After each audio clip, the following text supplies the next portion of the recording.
Welcome back to the most accurate podcast here at 4for4 Football. As always, I'm your host, John Daigle, joined today with John Paulsen app for one more week on vacation. I have brought on the one and only Denny Carter of NBC Sports Edge. Denny, how has the summer been treating you so far over there? Too hot, and if this comes as a shock to everyone who knows that I never stop complaining about the weather, but I'm gonna continue to do it. Thanks for having me on, by the way, and it's great to see you, my former colleague at NBC Sports Edge. Former colleague, still good friend in life. Unfortunately, right. I just missed out on. What are y'all doing now? Is it magazine season? Is that what I just missed? It is magazine season. Yeah. Let me tell you, John. I spent about 2 hours writing about the Carolina Panthers offense today, and I couldn't be happier about that. That's the life you signed up for. Uh-huh. I look forward to reading about your takes on Matt Corral starting the last month of the season for them. Also, something else that's happened in the past year, besides me unfortunately no longer getting to work with you, is the infamous Frisbee throw and non-catch of 2021. Because it was around this time, roughly last year. Was it? Actually 1 month from now. So July 18th right, is when myself, you, other friends in the industry like Rich Rebar, Pat Thorman, and Pete Overzet, and our girlfriends, wives, partners, kids, all gathered on the beach at Cape Cod. That's right. I can't exactly remember which beach it was. I just know there were lots of horseflies there. Maybe that's all of Cape Cod, to be honest.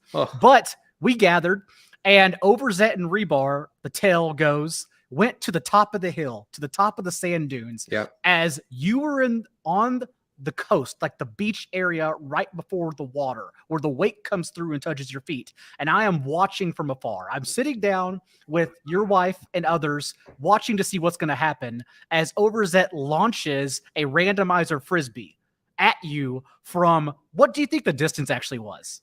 I'm going to say, honestly, 150 yards.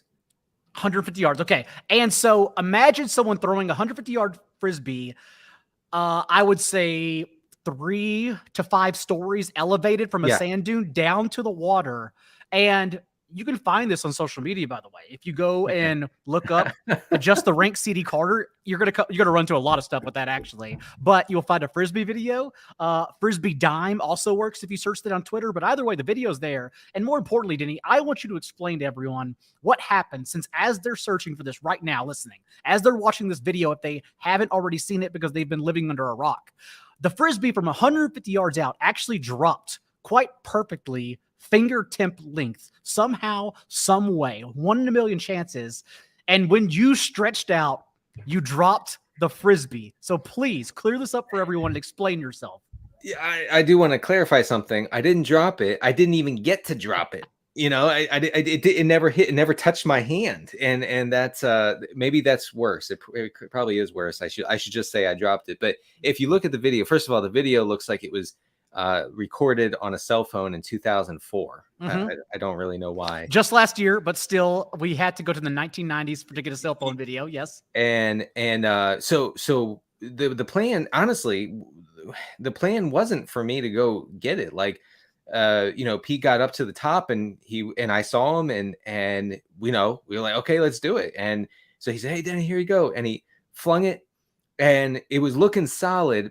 I'm a long time enjoyer of chasing things down and catching them. Okay. Like I loved playing outfield as a kid. I still play softball. I love playing outfield because I get to go chase the ball and sacrifice my body sometimes to catch a ball. I love doing that. So this was the dream, to be able to do this. First of all, being watched by people, being filmed, catching it from Pete in what was a tremendous throw. Many are saying it. So, and I just misjudged it at the very end, you know how frisbee looks like it's has a certain trajectory and then it kind of flutters up just a little bit, right? Well, that's what happened, and it went over my head, and I didn't have the we'll say courage to dive for it because I felt the jagged rocks of Cape Cod underneath my feet, and I thought, well, instead of going to the hospital, I'm just going to let this thing fall.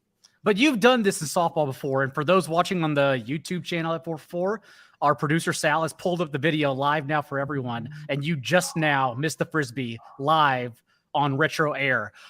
You've done this in softball, though. I'm sure you've had to have laid out, right? Can't you sacrifice yourself for the good of the jagged rocks, for the good of the once in a million throw, just to make sure you don't let your friends down? You know, in hindsight, maybe that would have been the thing to do, to just go face first into a bunch of rocks and break my nose, maybe hurt my eye, maybe gash my forehead open, something fun like that. But I decided that I was going to kind of half-ass the dive. You know what I mean? But you know what? Look, I blame the New England beach because in Maryland we don't have jagged rocks under the under the water right near the stand. I could have dove. If it were in Maryland, I would have dove. I would have caught that thing. Well, unfortunately, Denny, we are not here to relive that any further.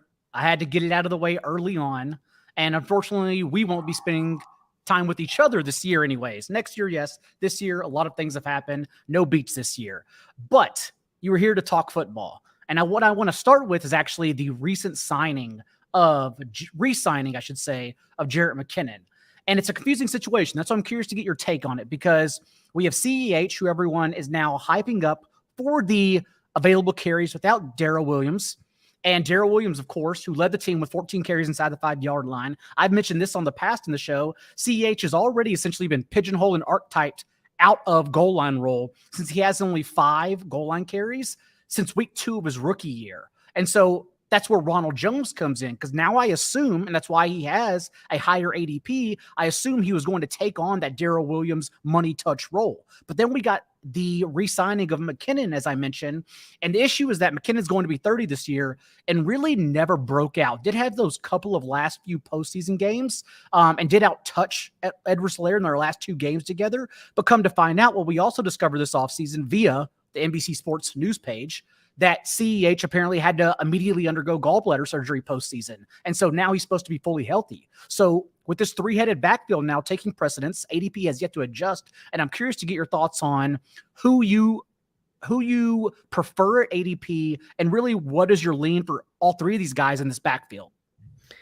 Yeah, I mean, figuring out the KC backfield is going to be like the key, I feel like, to redraft this year, because there's so much pass catching juice to be had there if they're going to operate similarly to how they operated in the second half of last season, which is a bunch of shortish throws from Patrick Mahomes. I'm sorry if you can hear my dog; he's barking up a storm. And he's also pissed about the frisbee. I get it. Infuriating. He would have caught it. I think I think so too. Actually, that's what he's saying. I would have caught it. McKinnon is a major problem for CEH, despite the draft capital they put into CEH, despite the fact that he's going to be fully healthy this year after not being healthy, last year and everything. I think McKinnon's production and opportunity last year shows that the team, knows what they have in McKinnon, and they have a really good pass catching back. Now, he's never going to be like a workhorse or anything close to that, but I think that he makes Edwards-Helaire close to undraftable at his current ADP. Where do you think McKinnon's ADP will eventually land at? Right now, as a free agent, even, because you know how best ball leagues work nowadays. Everyone's looking for that sweet ADP bump in the last round, no matter the talent of the individual they're drafting anymore. Right. And McKinnon right now was going based in the last rounds of underdog. I think it'll settle like around 14 or 15. And I don't know if that's too high or too low, but I'm curious to get your opinion on that. Yeah, I can't imagine, his ADP going above like the 12th round or something like that. I want to say, as for week 17 correlation bros, I guess if you're drafting McKinnon, wait, who the Chiefs play the Texans? Week 17? No, Chiefs is Oh, Bronx. they play Broncos. Yeah. Broncos. So, if you take McKinnon, you got to also get Jerry Jeudy or something. I mean, we have to keep this in mind for the correlation bros out there. Anyway, I'd be more apt to look at McKinnon than I think CEH, but I also think that CEH's ADP will probably come down now that McKinnon has signed. I don't know what took so long, by the way. He wasn't talking to other teams as far as I could tell. I told Pat Doherty on a Good Football Show the other day, like I Googled Jerick McKinnon like an embarrassing number of times in March and April to try to figure what our team's courting him. Were they impressed by what he did in the postseason? He had 48 touches in 3 games, this and that. No, he was just out there, and the Chiefs brought him back. For fantasy, it's somewhat of a nightmare. And in that last wild card game, yes, it was against the Steelers. That shouldn't have been there in the beginning, but also McKinnon still put up 18 touches for 142 total yards. So he was great the week prior to CEH coming back in the postseason. And that's what I'm latching on to. But again, I'm trying to put players in buckets. And even though I do want him at a piece, if he does settle, like we're assuming, in that 14, 15 round range, I'm okay with that. But in putting players in a bucket, how many players basically have never broken out and then broke out at the end of their age 29 season, heading into age 30 in a 3-headed backfield? It's a very small niche, a very small demographic. So that's where I keep coming back to. Okay, maybe I shouldn't be bullish, but I want to be because he looked good. He was fun. He was. The thing I keep coming back to with Kansas City running backs is that everyone does well except for CEH when given the chance. And McKinnon is among those. So, Denny, that is a good take, in my opinion, from both of us. Shout out to us on strong, intelligent opinions about the Chiefs backfield. Here's the thing. There's no way I invited you on the show to give strong, intelligent opinions. No. You were here today because I want your worst takes possible. In fact, I am cleaning off the room right now. I'm throwing on a hazmat suit. Both of us are getting in costume. We need to be burn free here because we are now officially entering the no judgment zone.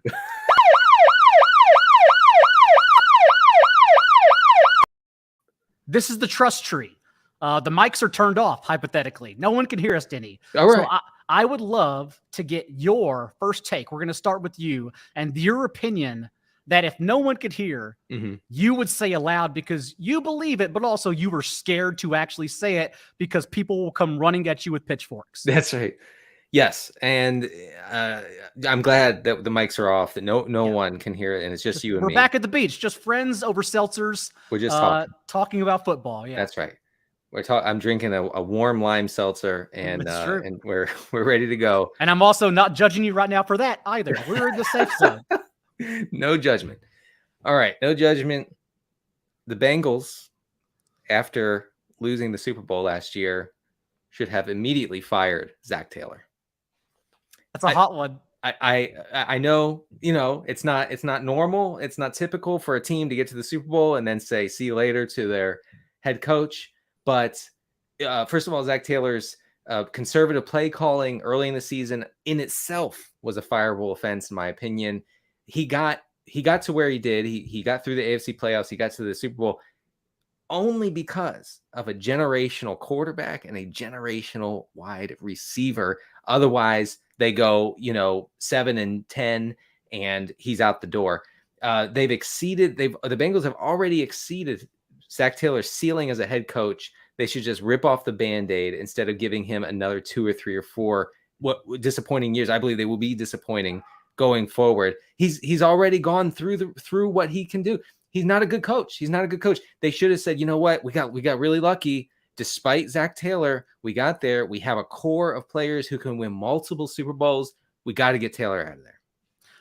I agree. Think about what had to happen in the postseason for the Bengals to go on that run. Yeah. Whether it was not even 9 sacks against the Titans, but basically it came down to one pinpoint throw. I think back to the Aaron Rodgers, Jared Cook against that Packers playoff game against the Cowboys. That one tiptoe sideline throw that I'm not sure Aaron Rodgers could ever do again. Like Joe Burrow's 19-yard throw to Jamar Chase, I'm not sure he ever makes that throw again. It was legitimately perfect. And that's what the game literally came down to, because it put them in position to kick the game-winning field goal. And it was a stack of all of that, including being down by 3 scores against the Chiefs at the half and then roaring back because the Chiefs couldn't average even 4 yards per play in that second half. All of these things stacked up to allow the Bengals advance. Also, I think about this a lot because their weakness, Cincinnati, was the offensive line. And we know they have vastly improved it. It's literally an elite unit now. But also, I want to bet on regression and the win-loss column for this team, given that last year, the second easiest slate in hindsight of opposing pass defenses and 0 games to the rest disadvantage. So they played no games against teams who had extra time to prepare on short weeks. But this year, the 7th toughest schedule based on Vegas season win totals and an NFL high 3 road primetime games on Sunday or Monday Night Football. When, think about it, no team played more than 2 of those games last year. And so like the Bengals actually drew the wrong end of the stick this season, despite upgrading significantly their weakest unit. And so I have actually been, and plus not to mention the natural regression that comes with Joe Burrow leading the league in completion rate and yards per attempt. Like how many times do we have to do this to realize like that usually doesn't happen even for the best players in the league. And so I think there are a lot of reasons to actually fade this team and fade this offense. And so that's kind of where I've been leaning, and I'm glad we're talking about this in the no judgment zone because I've been scared to say it out loud too. But I actually agree with you, and I'm happy Rich Bisaccia got number 2 and coach of the year over Zach Taylor, who got number 3, because Bisaccia, what he did, in my opinion, was much better and much more impactful than what Zach Taylor did. Exactly. I agree. And Taylor stumbled into a Super Bowl berth. I mean, the Bengals didn't really play that well, and he did not function well as a play caller in the postseason. Anytime they had the lead in those 3 postseason games, those 3 playoff games before the Super Bowl, they were hyper conservative. It was scared play calling. It just wasn't like winning football type play calling. I think that was a huge red flag. Now, PR wise, you can't do it. Like I get it. Like if you're an NFL organization, like you can't possibly say, "Hey, thanks coach for getting us to our first Super Bowl in 35 years. Hit the road.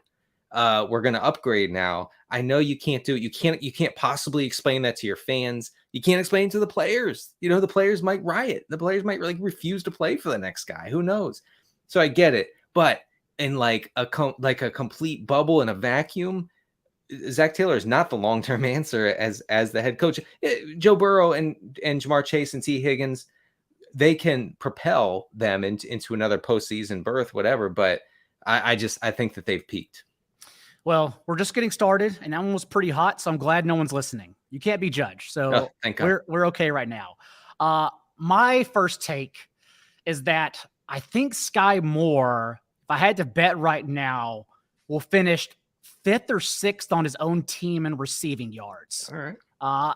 And my concern is that as a MAC receiver, a small school receiver who has only been playing his position for 3 years, one which was the COVID-shortened 5 games of 2020, because remember, he played quarterback and was recruited as a cornerback, a defensive back out of high school. Right. And then even in playing the position 3 years, he did have explosiveness against small school, but 2 career games against Big Ten. He didn't play against any SEC competition, which I consider closest to the NFL, but 2 career games against the Big Ten, including last year's game against Michigan, and he totaled 63 receiving yards, including 2 for 20 against Michigan. And now you look at how their ADPs among the Chiefs receivers are scattered, with Juju, an underdog in particular, as the wide receiver 28, Sky Moore, wide receiver 42, going at 89th overall.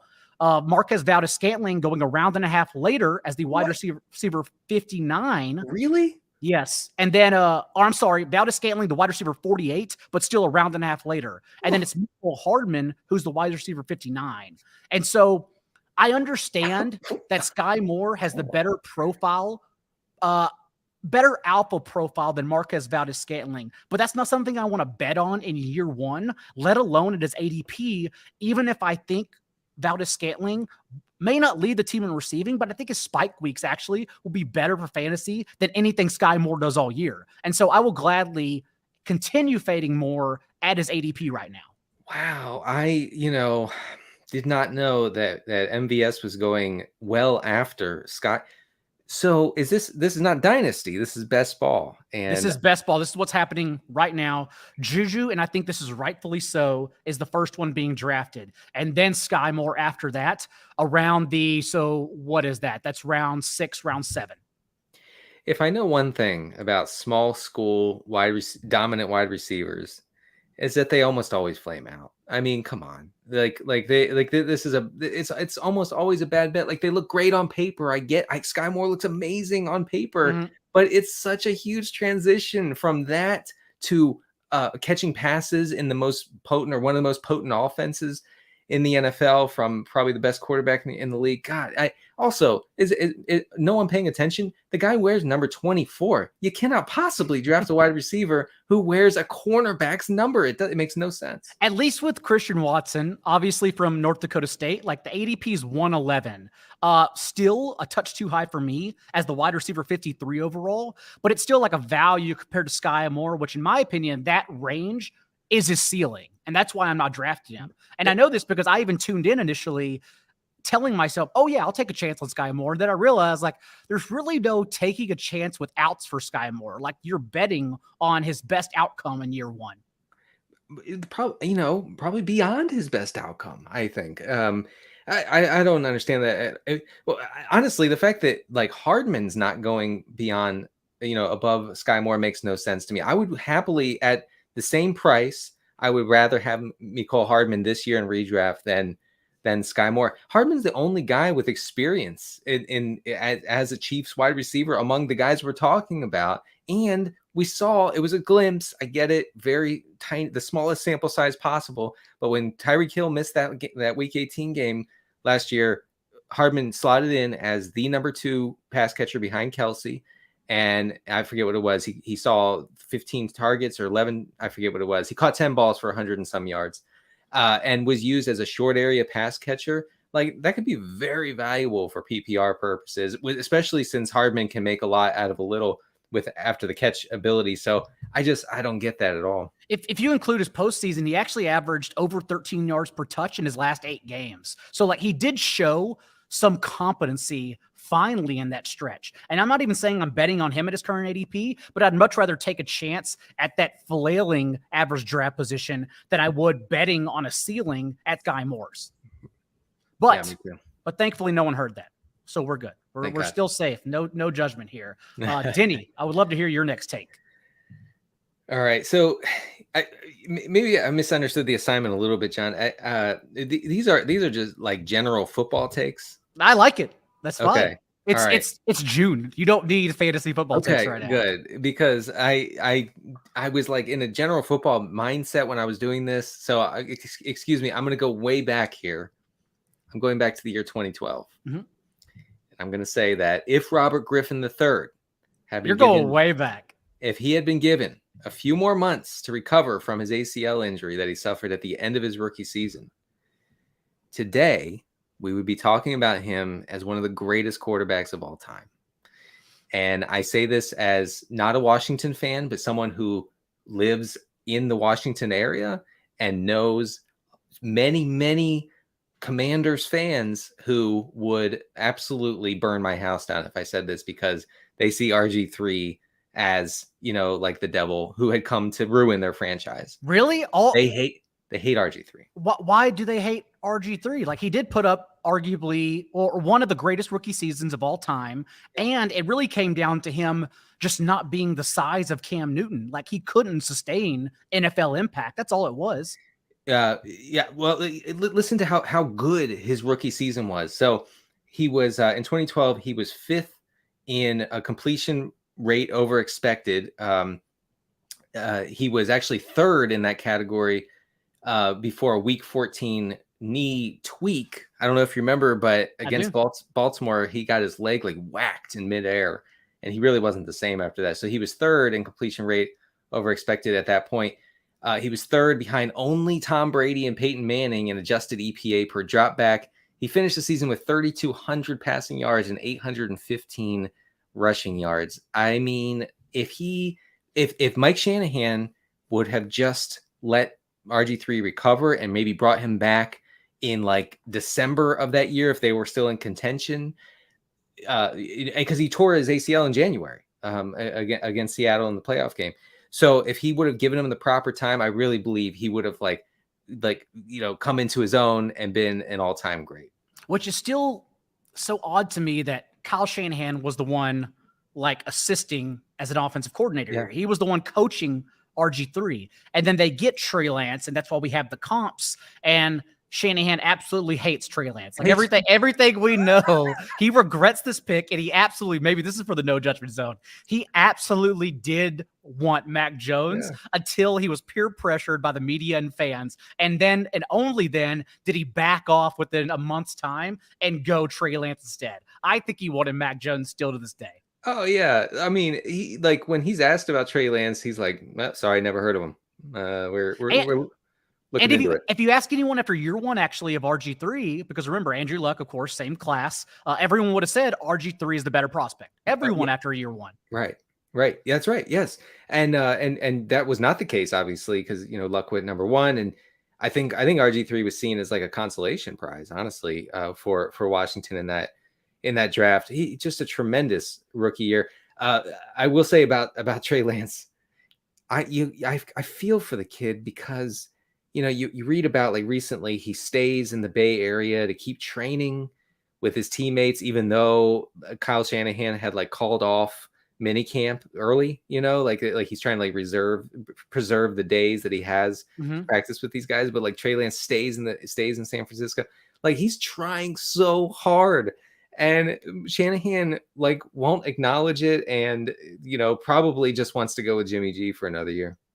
I think about this a lot, actually, too much, that I admire Andrew Luck and that he went out when he retired. That's the way I want to go out. Significantly less prominent because I'm just writing about fantasy football. Like I know you have other aspirations as well. You are or were a political journalist, and you have many interests outside of fantasy. You're just a great writer overall, honestly. And I don't know how you want to like walk away, but taking a sailboat and just literally going away from Earth forever, that's how I actually want to go out. So I think Andrew Luck did it properly as opposed to everyone else who like makes a TikTok or social media and then just does spaces for the rest of their life. Hey, yeah, that works. Like Andrew Luck retired and probably sits in a very comfortable leather chair reading books all day. And he shows up once a year to a high school locker room to give a speech. I'm never sure which one it is because it's not even his own high school. They're just kind of like someone reaches out via message in a bottle to Andrew Luck, and he comes back once a year to speak. Did you remember seeing him last year? I forget which game it was, but he came to a game. It was jarring. I mean, the guy, he looks like a regular dude. He's lost like 60 pounds. It's that Joe Thomas impact where the smart ones realize they can't sustain that weight forever, you no longer need to play with it. So just like literally get back to being a normal elliptical individual. Don't worry about the 7 tuna steaks to reach 4,000 grams of protein every single day. Right. It's not sustainable for a human being. You're not supposed to do that. Andrew Luck used to be a legitimately big man. Yeah. Like he would like run through linebackers. And you see him and he looks like Andrew Luck's grandfather when we saw him last year. Well, we have a take in the chat, and it's important because it is Mr. Scampers, who's always around here. Thanks for always attending, Mr. Scampers. And his hot take is Tyreek and Waddle will both finish inside the top 12 at their position. He also sized a dunk on Tua at the end and say Tua still won't help you though. What? This is important. Okay, so because I'm going the opposite direction, and my second take is that I don't even know if Jalen Waddle, I'm going to say he doesn't since no one's listening. Jalen Waddle does not finish as a wide receiver 4 in fantasy. Wait. So not even in the top 48 receivers. Whoa. And he's going, remember, Diddy, no one's listening, so it's okay. We're just chatting over warm lime seltzers. No judgment. And right now his ADP as a 2021, depending where you look on Underdog, depending on the format, his ADP I think entails so much more volatility than we're given credit for, because he did average 9 targets and 10 full games that he played with Tua last year, but also 5 of his top 24 games. So 5 of his games as he finished at least as a wide receiver 2, that's what was without Devontae Parker. And so I do think there's a terrific chance in basically Tyreek Hill now being better Devontae Parker. I think there's a chance it's like Kadarius Toney and Sterling Shepard last year, where Kadarius Toney, he only flashed in one game, first off. But anytime Sterling Shepard played a full game, I think it was 8 all last year, he literally out-targeted Kadarius Toney, because at the time, at least, Shepard was a better player, not more explosive, but he was better wide receiver than Toney was last year. And so that's what I think is happening here in a run-first offense where we still have to feed these other guys in a 3-headed backfield committee, not to mention Mike Gesicki, maybe some Cedric Wilson and other options. There are only so many crossing routes to go around in a run-first attack under Mike McDaniel. And so I keep coming back to the idea that like Jalen Waddle is basically double his ADP off. Wow. That, you know what? I'm trying not to judge. I'm having a hard time. I'm having a hard time with that one. I mean, I guess that means that you are bullish on Tyreek Hill and his ADP. Yeah. So you have to be, in my opinion, you have to be bullish on one and bearish against the other. Yes. And maybe it's the fact that everyone, and it's not even really, he's going as the wide receiver 10 or 11 right now on Underdog. So not many people are even bearish on Tyreek Hill, but just the fact that we've seen this before. And at the time, Tyreek Hill was 26, but in his last year with Alex Smith, Tyreek Hill was still the wide receiver 5 in fantasy points per game. Like, he's shown he can elevate the play of any quarterback, no matter how poor they are under center. Whereas I still don't really believe that with Jalen Waddle, as long as there's competition around him, since in my opinion, he's still just a slot receiver. And so that's what I keep coming back to for this wide receiver core. I can't disagree with your Tyreek take. You can, you just can't judge.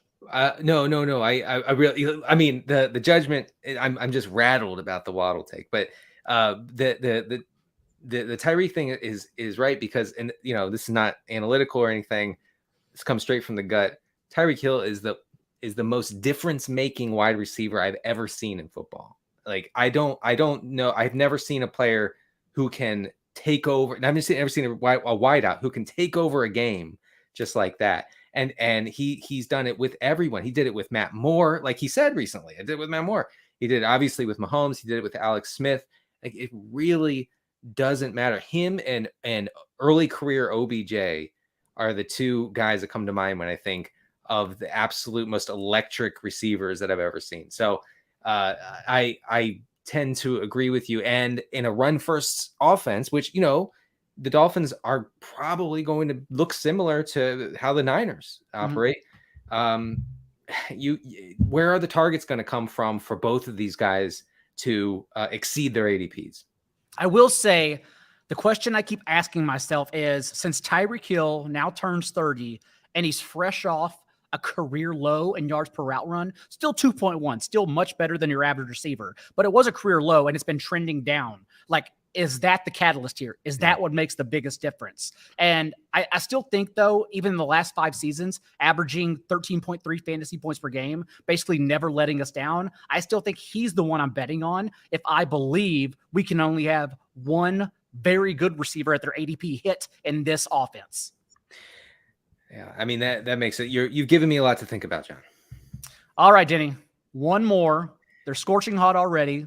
Yeah, I would love for you to wrap this up with maybe the last is your hottest. We're going to find out. It's pretty warm. By the way, producer Sal, good friend of mine, says that Alex Smith is good, though. That's something that he wanted to throw in there around the Tyreek discourse. So I just wanted to throw that. Even in the no judgment zone, I'm not going to dunk on Alex Smith, who did a much more what's the term I'm looking for here?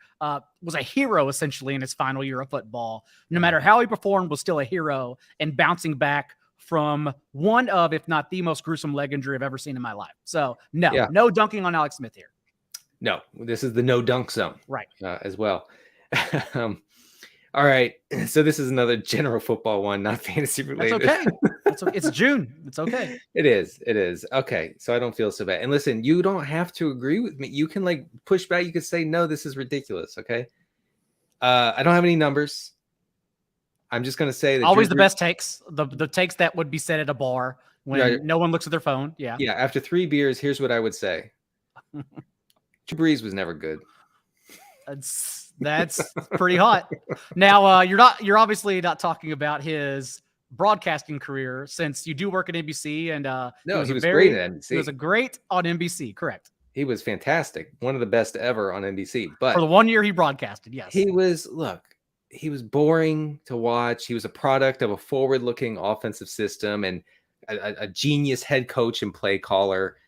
You know, could anybody have done what he did? No, probably not. But a lot of guys could have done what Drew Brees did in his prime with the Saints. So, I've always thought that this is not a new take, by the way. This is a take that's been percolating for, I don't know, 15 years.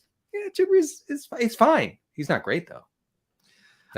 I think he may be great. I'm not going to disagree. The issue with this take, because I feel like I've had this thought with some help via other methods in the past, and it's hard to quantify, because you then have to, like when we're talking about the best ever, you have to era adjust. You have to adjust for how many dome games Drew Brees played in his career. Yeah. So like that was clearly to his advantage. I don't know if he would have played outdoors for his entire career. Like his career is probably somewhere in between his year with the Chargers, which he wasn't even a good quarterback, and his career with the Saints. It's somewhere in between that, because they were so vastly different on opposite end of the spectrum. But I still think he was very, very good. So you're right. The dome thing. Can we recall for just a moment the rare times where teams got to play Drew Brees outdoors? I'm not talking about in New England when it's negative 10 degrees and snowing sideways. Okay. Mm-hmm. I'm talking about like when he had to play like in Carolina in December when it was 45 degrees and no wind. And he couldn't even do that. Even that messed him up. Like he couldn't perform the same as he did in the dome. So yes, good point. And I wish I had thought of that. And with that, Denny, we're going to turn the mics on really quick. Oh, okay. Welcome to the 4for4 show, everyone. Thank you for sticking around. Denny, tell everyone what they can find in NBC Sports Edge and what you're working on right now. We have team previews for the next month or so. Up on the site, NBCSportsEdge.com. My Carolina Panthers offensive preview featuring Ben McAdoo will be up on the site on Friday morning. I also, John, I was actually late to sign up for the team. So here are the teams I got, okay, because I was the last one to sign up. Mm-hmm. Panthers, Bears, Patriots, and Packers. Now, the Packers wasn't so bad, but man, those three other teams, those were tough write-ups, but I powered through them. I actually found a lot of good stuff, I think, for fantasy purposes, especially for Justin Fields. And I'll leave that for the readers to read when it's up on the site next week. It honestly just sounds like teams that you got because you were late to sign up. It's pretty much is self-explanatory. That's right. Although I'm wondering why I wasn't left with the Falcons. How did I not get left with the Falcons? That's someone wanted to write about Desmond Ridder too frantically. Oof, man. I mean that we'll talk about a bad offense, down bad. I will also say Underdog just released, literally at the time of this recording, their rookie sophomore 2 drafts. 2. They're bringing it back again this year. And so remember, promo code 4for4 will also get you a free pro or DFS sub with a $10 deposit for new users at Underdog. So we are all over there. Our tools are all in the site. My best ball tiers are already up for Underdog, and I am manually updating the top 250, which I already pushed one through the moment it went behind a paywall for subs. So be tuned to jump in there because we are all jumping in there. So until then, thanks again, Denny, for joining me. I will see you on the beach next year. I will see you in Canton for the Fantasy Football Expo. Absolutely. And we'll probably see everyone else too this year. So until then, thanks for joining in, everyone. We'll see you next week.